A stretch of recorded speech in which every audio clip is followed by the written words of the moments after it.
Bueno, esto hace a la historia del fútbol argentino, porque después se produce un fenómeno totalmente inverso. Ese año ganan el campeonato del mundo con la aparición de Pelé y los brasileños, que no había ido como titular Pelé. Pero quiero que apunten lo siguiente: los brasileños llevaron un psicólogo.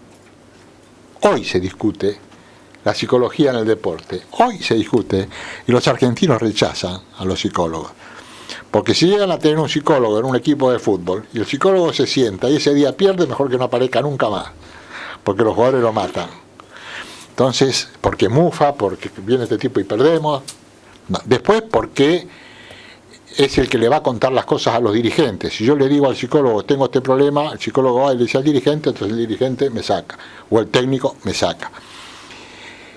Y nosotros que comenzamos a entender desde nuestro lugar que los brasileños no solo jugaban bien porque entendíamos que jugaban en la arena, porque en San Pablo se darán cuenta que no hay mucha arena que digamos y juegan bien también los paulistas, y porque hay una conformación genética diferente, porque ellos tienen fibras distintas, porque tienen algunos huesos que son distintos, porque hay, como dije antes, una distancia y una diferencia genética. Hay virtudes que tienen los blancos y que no tienen los de raza negra, y hay otras virtudes que tienen los negros y que una vez que se sacudieron de encima el complejo que tenían frente a los blancos, empezaron a ganar y todavía no se cansaron de hacerlo. En consecuencia, Argentina viró totalmente para lo eminentemente táctico, para lo absolutamente táctico, y cualquier moreno que pasaba era contratado porque por ser moreno era un fenómeno. Y la cosa no era así. Se comenzó a hacer marca personal, se destruyó lo que se consideraba era un tesoro para el fútbol argentino, que era la riqueza técnica. Bueno, mis alumnos conocen perfectamente las definiciones, porque para poder entendernos entre todos nos pusimos de acuerdo en qué es la técnica, en qué es la táctica, en qué es la estrategia, porque muchas veces los periodistas, de pronto ante la duda y ante las dificultades para poder señalar con precisión que es una cosa y que es la otra, te dicen, bueno, en lo táctico y estratégico pasó tal cosa. Ahí involucramos todo, salvado está, y se acabó.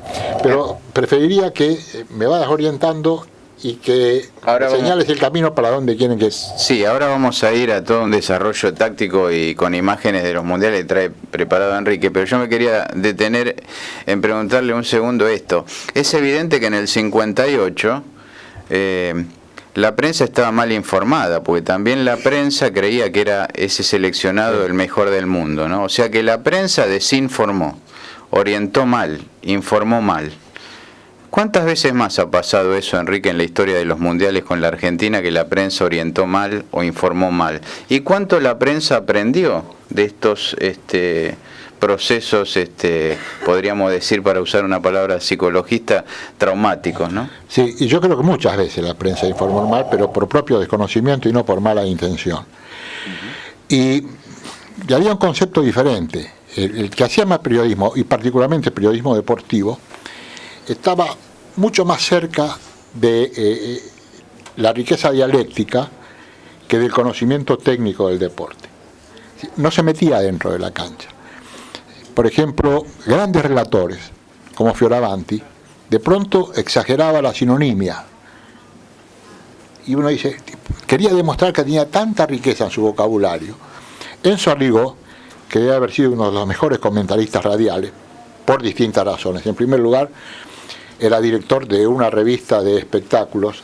Es decir, que aquel que se forma en la gráfica tiene una ventaja, porque termina sabiendo hablar mejor.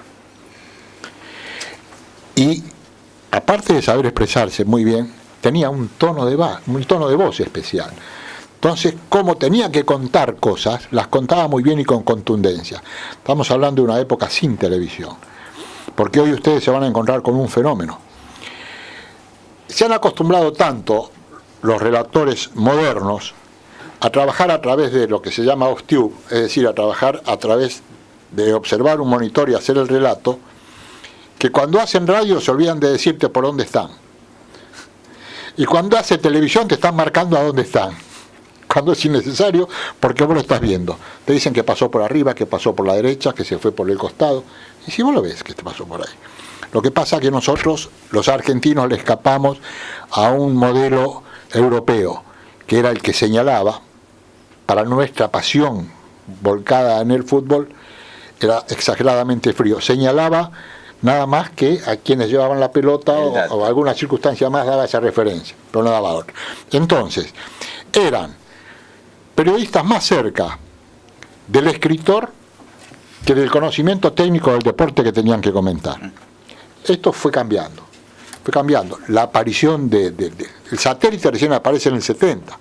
En el 66, nosotros, digo nosotros como uno de los que estuvo en Inglaterra, enviábamos los rollos de videotape que, calculen, hoy ustedes conocen el DVD, pero los rollos eran unas cintas así y un rollo así. Mandábamos por avión los rollos de videotape que se daban acá después. Y los había comprado Canal 2, porque no tenía, primero que tenía prohibida la penetración en la capital, que la debe seguir teniendo, pero de todas maneras las leyes cada uno las interpreta como quiere, o las cumple o no las cumple. Y para que uno instalara antenas especiales para poder ver el 2 compró los derechos del Mundial y te pasaba los partidos, pero no los podía pasar en directo porque el satélite no existía. Recién en 1970 en México, cuando sale campeón Brasil, ahí se puede ver vía satélite. Canal 13, ¿no? El primer Canal con 13, Arias. Claro, el campeonato del mundo. Bueno, de ahí calculen, de ahí en adelante, que el satélite, que Internet, que todos los medios que les permiten a los periodistas informarse y formarse, le dan un abanico de posibilidades tremendas. Pero yo me doy cuenta que de pronto tienen que ser selectivos. Es decir, no se puede tomar todo, porque de pronto terminan siendo informadores de lo que ven y de lo que leen, construyen muy mal para decir y sobre todo para escribir. En consecuencia, creo que hay un mayor conocimiento de los deportes, mayor profundidad en ese conocimiento, y de pronto hay mayores dificultades en contar qué es lo que ven y qué es lo que conocen y qué es lo que saben.